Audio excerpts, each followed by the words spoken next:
వచ్చిన శిరమును వంచి సహించాలని, వేదన బాధలు గుండెను పిండిన నీదు సిలువనే మోయాలని, నా గుండె కోవెలలోన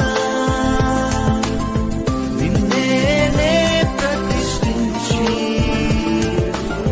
నీ సేవలోనే ఇలలో